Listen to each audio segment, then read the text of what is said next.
diversity in the workplace is something that has become a bit of a topic for most businesses in the height of the pandemic. But I think it's a conversation and a point that kind of lives regardless of wherever kind of big strategies happening in the world, whether it be BLM or whatever else. I think diversity is something that is the now and present. I really want to spend this session talking about a bit about culture and you guys' experience on it and how it is and how it can be built and what you guys' thoughts are on building team cultures that work. And then I want to talk a little bit about purpose. I think those are like my three key aims for this conversation. I really don't want to butcher anyone's CV. I know you guys both have stories in my own journey, but just an open floor. Erica and Sereena, would you guys both like to take some time to introduce yourself and the work you do today?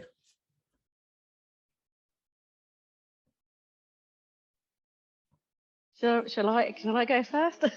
Absolutely. So yes, I'm Erica. Thank you for having me here today, and I'm really looking forward to hearing Sereena as well. So excited about meeting you as well. So my background is all about hopefully enabling and empowering humans to thrive wherever they are, and that typically has worked in three spheres for me: building communities, building whether that's inside an organization, whether that's across the world, whether it's in a niche interest group, whatever that might be. Then it's creating experiences that change people's behavior. So a learning experience would be the easiest way to describe that.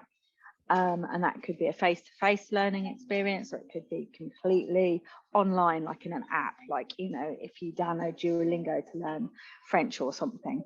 And then the third part is the use of technology, because I believe that technology can actually be really, can aid inclusion and access to information, people, guidance, and the things that you need. There is obviously a huge challenge in our world of those that are excluded from digital and technology. And that's probably one of my passion points of addressing that using technology for good. And right now, my passion point is also working in the area of the climate emergency, because actually the people who don't have a seat at the table of the decision making are those that are going to be most rapidly impacted by the climate emergency. So typically women, and also those from Indigenous communities. And those in low income in the UK, for example. There are only there's less than 25%, it's up because of a really great campaign at the moment, of women at COP26 in decision-making seats. So that's terrible. It's like the tech world 10, 15 years ago. So that's my interest point at the moment. And what I do, empowering teams. Over to you, Sereena.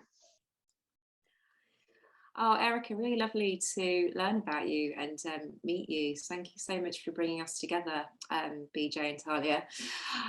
So where do I start? Oh, goodness. I suppose ultimately, so I take activism into the corporate space, but not exclusively the corporate space. So I work with a lot of companies in the third sector.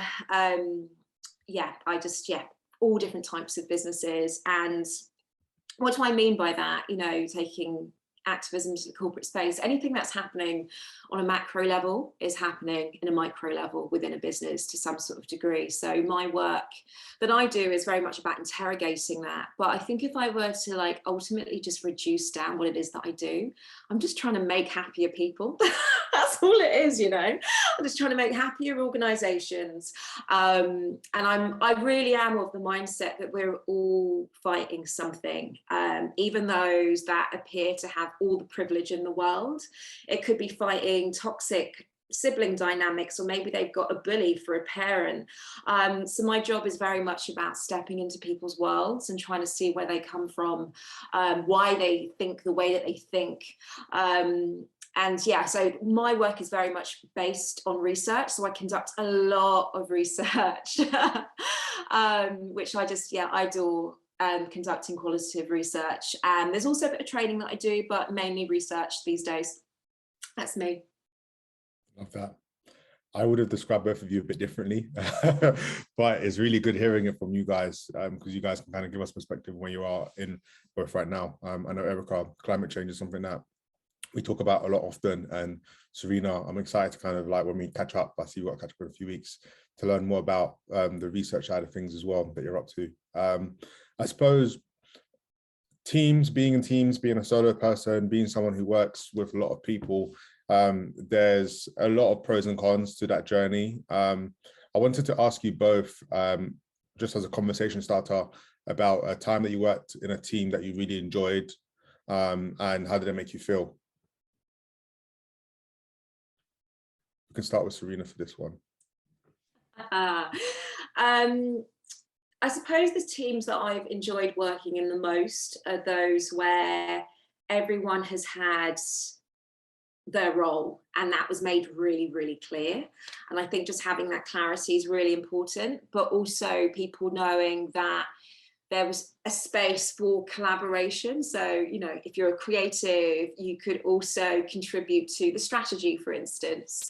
And for me personally, it's about, I really thrive in teams where there's a lot of autonomy, but I know everyone's different. And I think it's about acknowledging, you know, if you're a line manager, what is the person that you're line managing, what's their being, you know, what is it that they actually need in order to be successful? Maybe them being super autonomous in the way that you are just isn't part of who they are.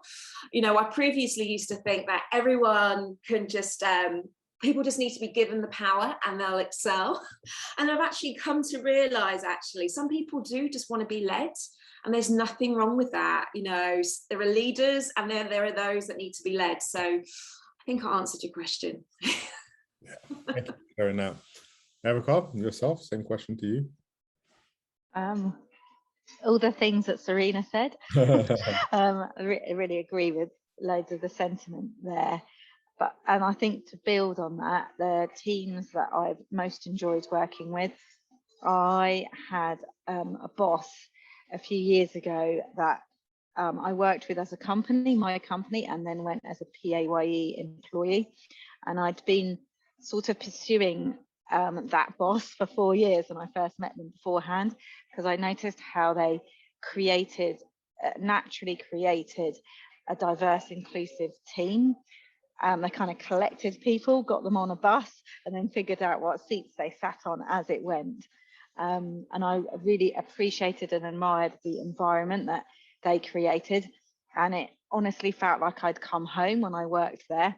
And the things about that environment they created, and I think it was just sort of in their DNA to create an environment like that rather than design for inclusion, was that it was diverse by default and in every sense of the word. It was multi-generational, and I think multi-generational teams are really important, because it's a bit like how communities, when they work well, because you learn certain wisdoms from the older generation, but you learn fearless innovation and curiosity and inquiry from the younger generation, and all of those things help create awesome experiences. So diversity, multi-generational. I think it's really important to have women in the team, and women in the team from the point of decision making, because it's been proven. There's some research, and probably Sereena knows more about this than me because you do a lot of research. They've been researching the impact that women have in decision making, right back since the 80s. And what happens in communities when women are empowered to make decisions, because they've got the money, they've got the jobs, they've got the education. And to cut a long story short, it's better solutions and better use of resources.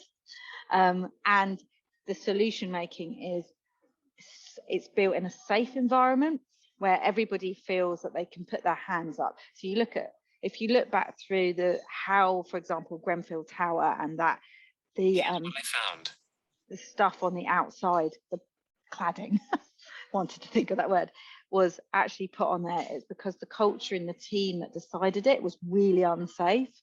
So I feel safety in teams is really important, and that diversity, having women in it, multi-generational, helps that. on the flip side of that, managing and leading very diverse teams is not easy, because everybody, like Sereena said, requires different types of management, leadership, all of those things. But actually, the outcome of it is so great that you become almost addicted to the outcomes, and you learn how to manage it, I think. Love that contribution. I suppose, as you both are people that work with loads of different kind of businesses as your kind of jobs and as your contracts, what are both your views on how the workforce will look like in next year?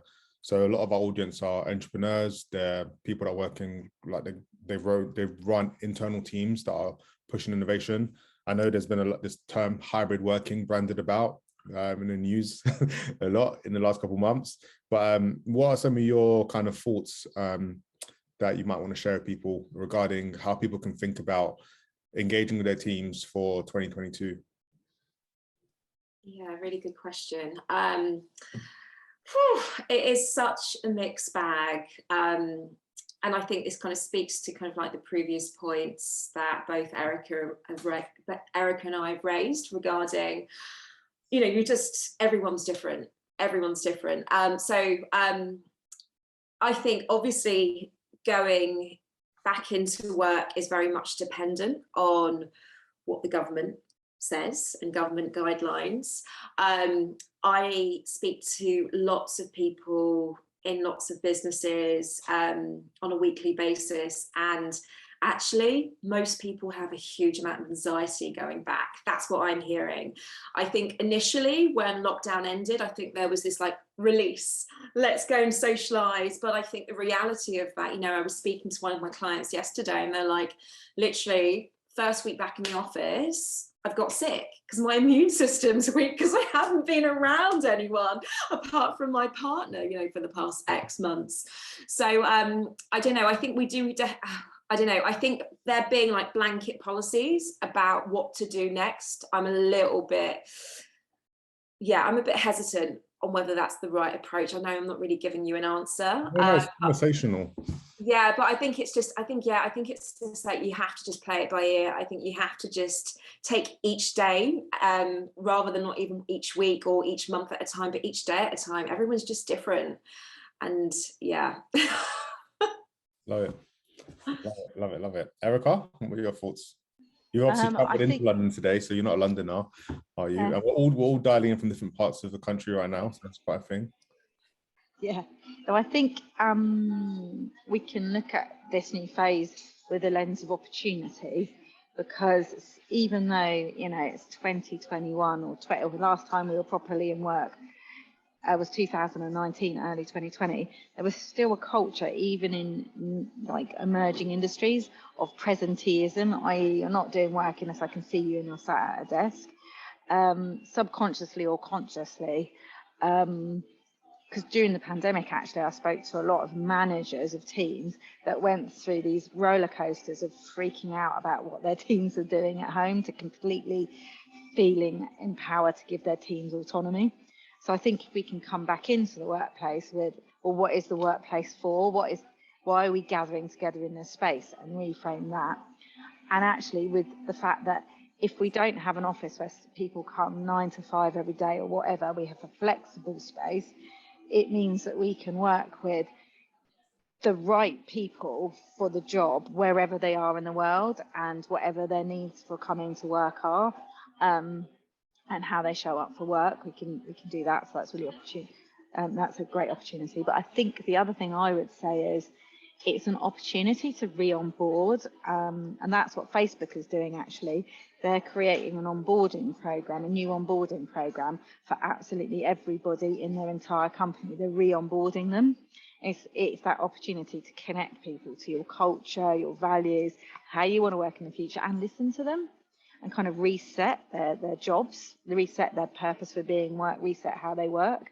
Because actually, I kind of saw last year as something that was an opportunity to test new ways of working. And if you look back to maybe your first job, for me, definitely some of the traits and the way I think about work were formed in that first experience. That first experience was literally a kitchen porter in a restaurant. So nothing like I do now, but like my attitude to bosses, my attitude to teamwork. We had a first experience last year that none of us in the world have ever had before, a global pandemic and being in isolation. So it kind of allows us to go, whew, fresh start. What's my new approach to work? What's my first day back at work, like my first day in a job when I was 14, 15, 16, 17, whenever it was, years ago. So yeah, coming back as a lens for new experiences, opportunities, and new ways of working. Yeah, I love that. Can I just jump in really quickly? Of course, it's a conversation. Erica, I love the points that you raised, particularly about, you know, what does work mean to people? And that's definitely what I've seen in my research, where actually for some people, work is socializing. For, you know, it just means something completely different. I don't know if either of you have read the book, or any of you in the audience have read the book Solo by Rebecca Seal. No, but I'm adding it to my list now.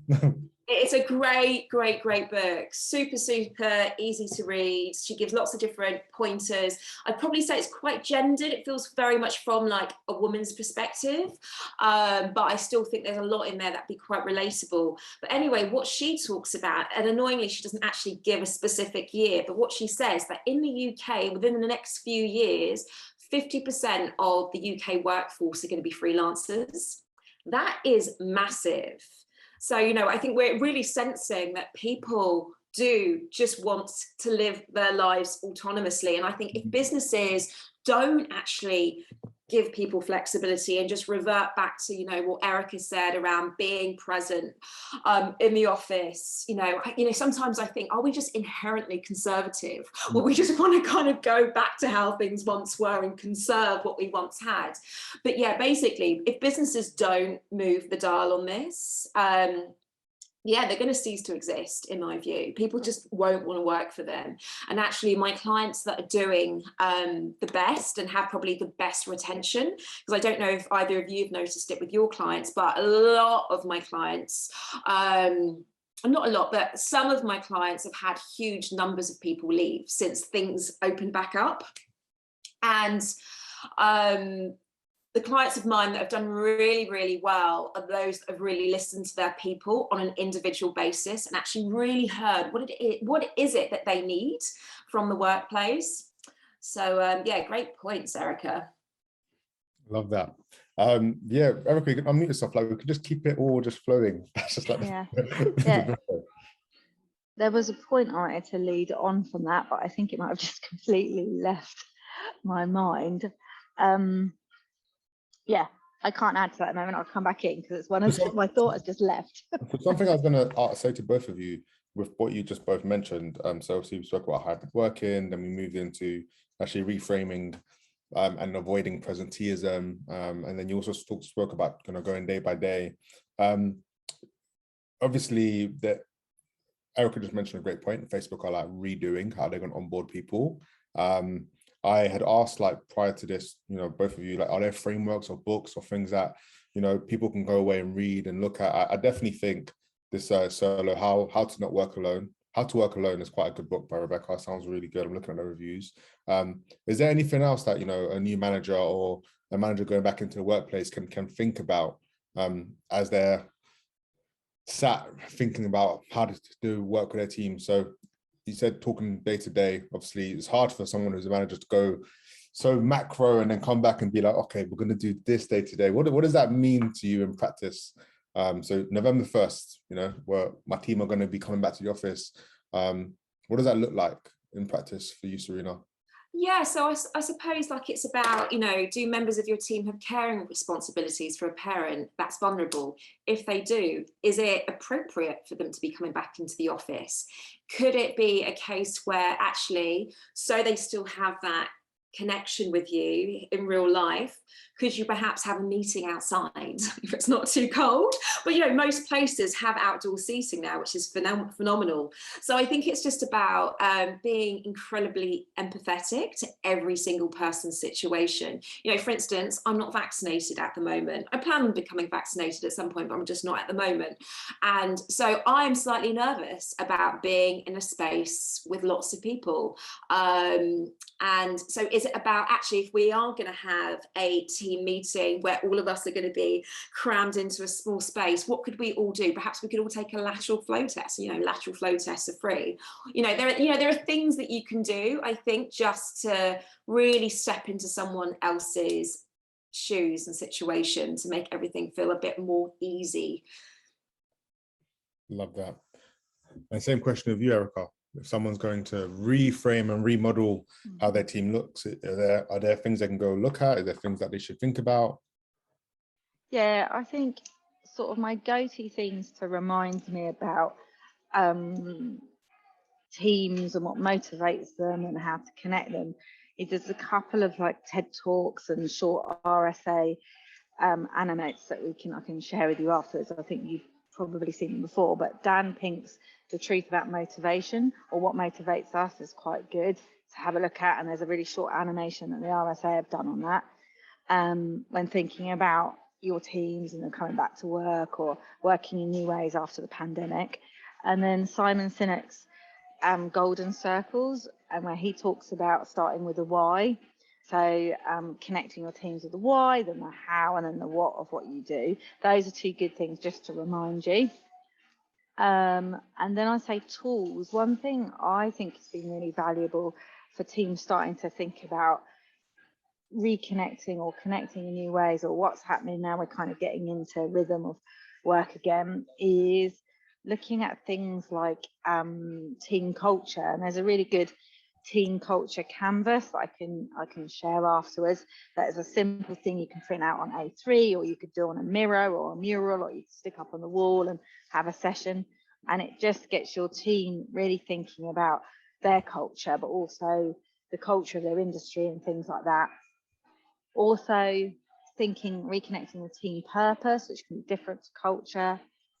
And then I think one thing that's really important, which really leans into Sereena talking about empathy, I think it's building check-ins into every interaction. There is another company called Mural that was a client of mine last year. Mural is like Miro.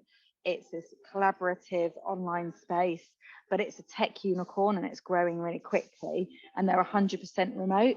So they have a ritual or a habit, it's a bit small to be a ritual, that every single meeting, whether it's in person, hybrid, or online, they start with a check-in.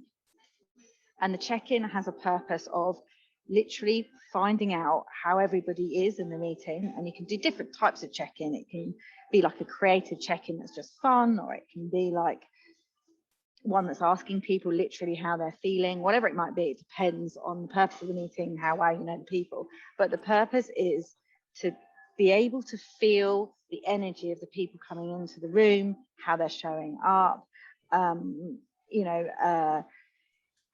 the dynamics in the room, but it's also to help people ground themselves in the purpose of the meeting and become present for that meeting, which I'm sure we're all guilty of, like pressing end on one Zoom meeting and starting another one. It's very difficult to shift yourself digitally into that space. Whereas if you're going to a meeting, you make a conscious effort to travel there, you open the door, you walk in, you might sit down. So check-ins, I think, are incredibly important, and they get you to start just looking at other people and building empathy as a daily or even hourly practice. So I'd say do check-ins. I've got a digital check-in generator that helps you pick questions really quickly that I can share as well. Awesome. I love that. I just wanted to say, I don't know if either of you have heard of, oh my goodness, Open Blend. So Open Blend are phenomenal. We used them when I was at Saatchi, and a few other businesses that I've then gone on to do work with have also started to use them. So what Open Blend are, they are an appraisal tool, but they utilize coaching as a way of, it's very, very person-led. So you really meet your employees where they are. So what they do is have you ever seen a coaching wheel? They use it in therapy sometimes, where you've almost got this pie chart and you've got all these different sections. So you've got like your health, you've got your family, you've got your work life, you've just got your learning and development. And basically what you need to do is you need to score where you are at this present moment in time. So obviously, ideally, we would want to be at a 10 every single part of our existence, but that isn't always the case, or it has never been the case for me at least. So what Open Blend does is, and not just Open Blend, you know, we use this in coaching as a wheel. You basically score where you are, and if it's your health and fitness, and say you're a 0 on that, we then discuss how that might be impacting the other areas of your life. It's just such a beautiful tool, Open Blend. But even if you don't actually sign up with them as a company, I would highly recommend you adopting some form of coaching within your appraisal systems, particularly as we're kind of going to go through the kind of darker months, and people are, all different emotions are going to be coming up for people because of the lack of vitamin D and sunshine. Or for me at least. Definitely for me also, hence why I needed to go walk. Even though it was cold, I needed to go walk in that sunshine, because it's always warm. We touched honestly on teams that had worked for you guys. I wanted to kind of bring it back and maybe talk about examples of teams that haven't worked for both of you guys, and how you would have changed that environment. As I know, not everyone's fortunate to work in a place where they're motivated, happy, or always have the kind of cognitive ability to really know how their team are really feeling. But maybe we can get some kind of stories of like where teams haven't been helpful for you. You don't have to name the name of the employer, but just how you're made to feel, or the things you noticed, and maybe lessons from that you know, employers on this call or employees on this call can kind of like think about. I don't know who wants to go first, but I'm gonna. Erica, do you want to go in?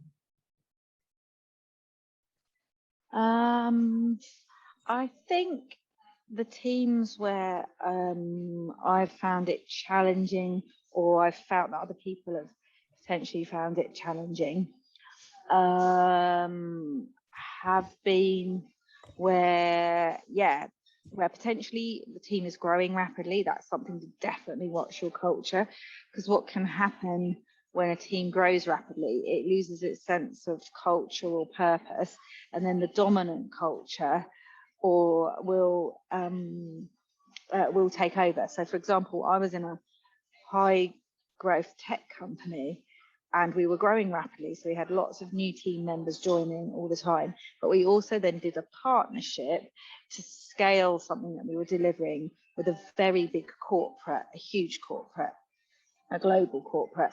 And that meant that their team members regularly came into our offices to co-work with us, which we asked them to, so we could develop a really collaborative working environment. But what happened really quickly was the dominant culture of this corporate started to really impact on our culture. And that dominant culture was fear and threat driven. So if you don't get your stuff done on time, this will happen to you.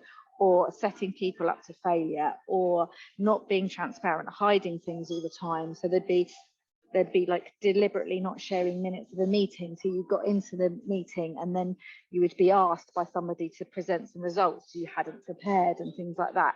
So in that case, what we did as a company is really quickly recognize this was happening and stop it, and kind of reset our culture and do something like a culture canvas. So I'd say the teams that haven't worked for me have been where fear and threats are used to control people, either obviously or not obviously. So obviously would be, you know, literally telling somebody if they don't do something, then it's not going to look good on their appraisal or for their promotion. And not obviously is when you set people up for failure.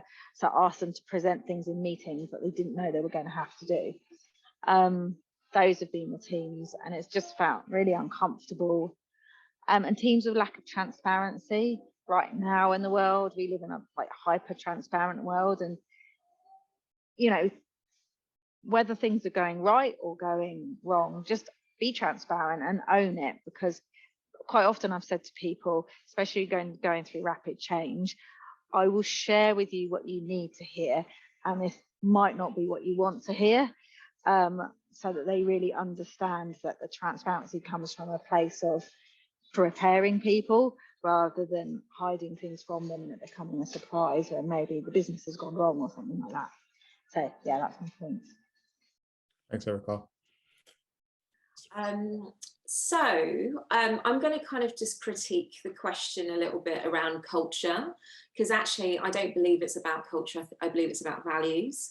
And I think when we just try to operate from a place of culture, it's innately quite exclusionary because, you know, for instance, we're a multicultural society, for instance. It's not just one monolithic culture. So I do think companies that aren't clear about their values have always been the companies that haven't done very well. So for me, you know, culture sits here and values is just deeper. And it requires doing a lot more work. And, you know, actually, if we were to look at it on a macro level, I think that's probably also why we're having such a crisis in this country about our identity. Like, who are we? Because we're actually focusing far too much on culture and not our values. What does it mean to be British? What are British values? So, yeah, businesses that haven't worked that well, that I've worked with, are those that haven't been clear about their values. Also, to kind of agree with what Erica just said, companies that aren't transparent as well, because ultimately, if you're not transparent with your people, you're essentially treating them like children. and no one wants to feel like they're being treated like a child. So I think as much transparency about, you know, what's going on in the organization, you know, what cuts might need to be made. One of my clients, which I obviously won't name who, but they, Facebook is basically their bread and butter client. And actually there's a lot of people within the organization who fundamentally disagree with what Facebook's about. But this particular business, they give a lot of privileges, particularly to their creative department. And then in a session that I had with them this week, I said to them, okay, so if we all acknowledge that Facebook is the bread and butter client, would we be willing to give up some of our privileges in order to start working with businesses that aren't as lucrative? And it was like a resounding yes. People were like, yeah, absolutely, because ultimately we want to be working with clients that we feel align with our values. I think once again, that in itself is another case for we need to move beyond this conversation of culture to a place of values, because actually we don't want to be working with companies that are culturally like us. We want to be working with companies that share the same values as us. Yeah, I agree. Drop mic. Not so good. Yeah, me and Erica actually worked on a project around values just before the pandemic. And I think we can both wholeheartedly agree with you on that point, Sereena. I think having deeper values at the top of everything, even before picking the logo, picking the brand name, is as important as a mission and as important as a product. Because the product being sold without good values, it does end up with uncomfortable conversations like the ones you mentioned. So yeah, values is quite important. I suppose I'm going to welcome any questions from anyone who's listening in. If you have anything you want to ask both Erica or Sereena, please chip in. A few more questions on my side. I think can I just say something really quickly, BJ, though? I just want to say, like, back to like your question of like what is going to be important for people going back into the workplace. I think it comes down to values. People don't want to be working. People don't want to waste their time. You know, I don't know if you both personally, but I've lost quite a few people in my life over the past 18 months, and not to death, but just because I've realized actually, ethically, we're just not aligned. Yeah. And I just haven't got space for you. And people are feeling that way about the jobs that they're going into. They're like, I don't want to be, you know, my personal brand being aligned with a company that doesn't speak to me. Or if it's not even about personal brand, it's just about, you know, what you think and believe. Yeah. So I think, yeah, that's going to be a big part of the onboarding process, I think, finding staff that truly align with what you're about, and you being open and transparent, to Erica's point, about what those values are and living and sticking by them. So I suppose, Sereena, I'd ask you this question, and let's just stay on that topic for a little bit. But how does one go about building values for their business? Like, how does someone think about values? I have my perception. I'm happy to answer as well. But for the small business owner on this who's about to hire 2-3 people to join their company, or someone that's growing quite fast and they haven't actually put that time aside to think about values. They might have done the business plan and got the funding. the thing is connecting with culture and they've got cash flow, but you know, this conversation is something that might be a wake-up call to address values. How does someone practically tomorrow or next week start to think about the values of their business and how to communicate that with your staff? Is it something that you recommend people co-create? Is it something that we have to go away and read or study? I don't think you go do the green values per se, but yeah, what can people practically do today? Yeah, well, I think if you're like, for instance, if you're a solo founder, it's all on you, because ultimately you are the embodiment of your business, definitely to begin with, at least. And you know, the outward perception, even once you've grown the brand, you will always be the person that is the shop front, essentially. So to understand what your company values are, you need to understand what your own values are. And this work is deeply personal. If you are a founder, what are you about? What do you care for? There's a beautiful quote. Let me find it. It's by an old school advertiser. I've got it in here somewhere. It's by Bill Bernbach. And you may have heard this before, but a principle isn't a principle until it costs you something. I just think that is so profound, because that's ultimately what we're talking about. What are you willing to turn down as work because they don't align? It doesn't align with your values. And you know, that is what people are going to want to know. There are going to be some people, obviously, some founders that actually they don't care. It's all about the money. And if it is all about the money, then you know, you're going to then have to attract those type of people into your business. But to answer your question, it's about you really being introspective and figuring out what you're about. Nice. Love that. And a question to you, Erica. I know you did quite a lot of, I think values was a good theme for half of your 2020. How do you define values, and what can people practically do as exercises to help them kind of inspire their journey on creating values for themselves and their business? I think sometimes people's interpretation, well, nearly all the time, people's interpretation, if they're not you, will be different, obviously. So there's a way to maybe have design principles or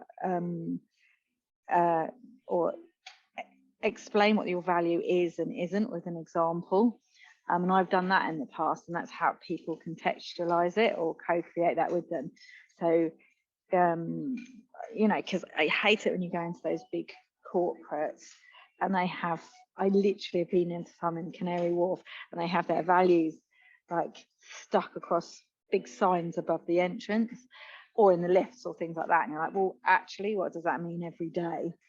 So maybe having some really practical examples of what it is and isn't, and then building in. I'm a real fan of rituals.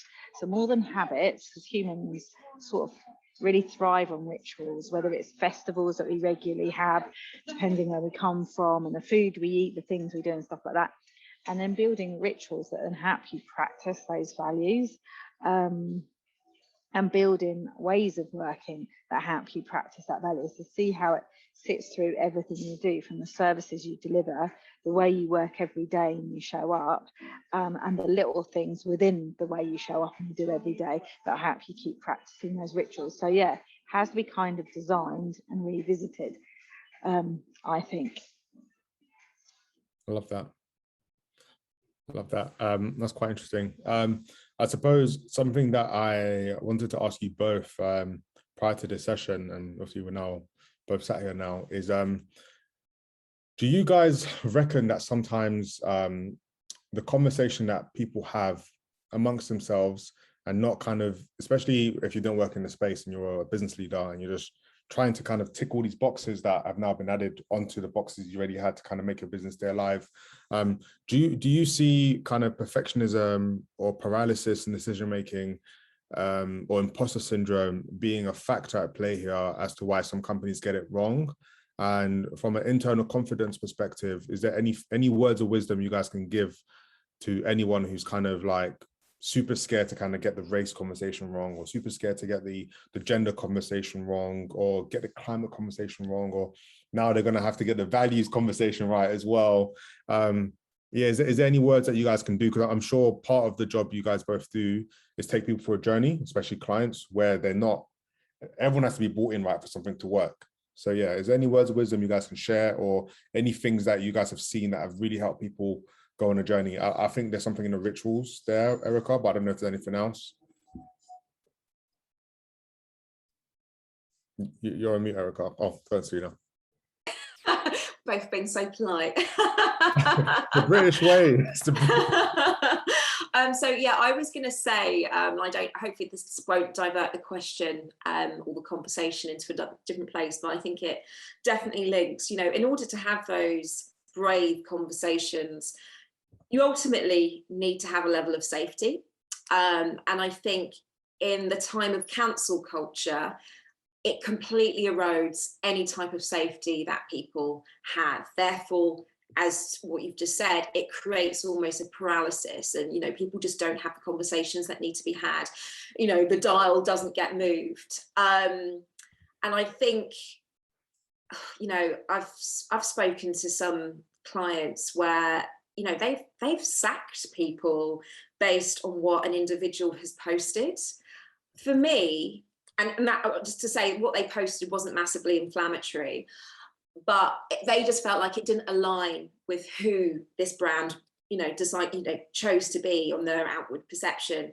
In my view, I think it's really dangerous. I think cancel culture will be the thing that prevents us truly, authentically moving the dial on any conversation, because people are scared to lose their job, and they'd much rather stay silent than you know, potentially lose all the privileges that they've worked so hard to obtain. So I think there needs to be a huge amount of openness to the fact that sometimes people are going to get things wrong, but there has to be also a commitment to people being willing to do better. Whether that's something that is written into policy, I don't know, but I think yeah, there's something that needs to be done in that particular space of cancel culture. Yeah, good. I like that, Sereena. Thanks. Yeah, I think I really agree with everything Sereena said. And is there a way to create an environment where people are continuously learning through being exposed to things which they wouldn't ordinarily choose to be or be exposed to, and a sort of on a low level of exposure? One thing that I brought into another organisation that I worked with was the idea of doing Pecha Kucha. So Pecha Kucha is a way of sharing information, typically about yourself, but it could be about something else, very quickly. So it's literally a really simple format, 20 slides, 6 minutes, 20 seconds per slide, images on those slides. So we used to do it really regularly with everybody in our organisation, and everybody attended it. So there's a ritual around it. There's also rules around it. So you're silent, you don't interrupt, you completely present for that presentation. And that presentation is about the person and anything they want to share. So and through that experience, just people are getting a more holistic view of their colleagues and their employees. So that's helpful. But secondly, I think it's also setting rules or for frameworks around it. Like Sereena said, I think there has to be permission to get it wrong, but then like a framework of how many times you can get it wrong. So, and then through education, the only way I can just I'm laughing because the example I'm going to give, the only way I can explain how I've tried to create a really safe environment is with sex education with my son, sex and relationship education with my son. So I've always been really open and talked about sex, bodies, relationships, women's bodies, what's happened to them with my son since he's been really, really young. And as he became a teenager and things like that, maybe certain conversations became uncomfortable, but I really purposely sat through the feeling of it being uncomfortable for us, and coming out the other side. And my son is now 24. We regularly have conversations, he has conversations with other people, all sorts of people, older, younger, to help him understand his relationships and and women and how he interacts with women and things like that. Now that is not the same as some of the things we're talking about, but my point is continuing to talk and build it into your practice. And when it feels uncomfortable, stay with it, don't walk away, because it will subside and it will get better. Love that. And I've met your son, he's awesome. Got so many skills, that guy. Right, so we have had an enjoyable lunch and learn. I've thoroughly enjoyed the conversation, taken so many notes. I don't even take notes normally, but I've got my notepad out, and I've got like some books I need to order. I suppose a kind of closing comment for Rule is there's a lot of way to kind of cut the cake, which of like getting the staffing stuff right, getting your culture right. But I suppose if we can take anything from this conversation, is kind of recenter yourself with your values and do that deep work. And I'm sure the roots of your harvest will be great. Thank you both, Erica and Sereena, for joining the session today. You will see both of their kind of details on the blogs that come out after this session. And I hope everyone has a great Thursday. Thanks for having us. Bye. Bye, everyone. Thank you.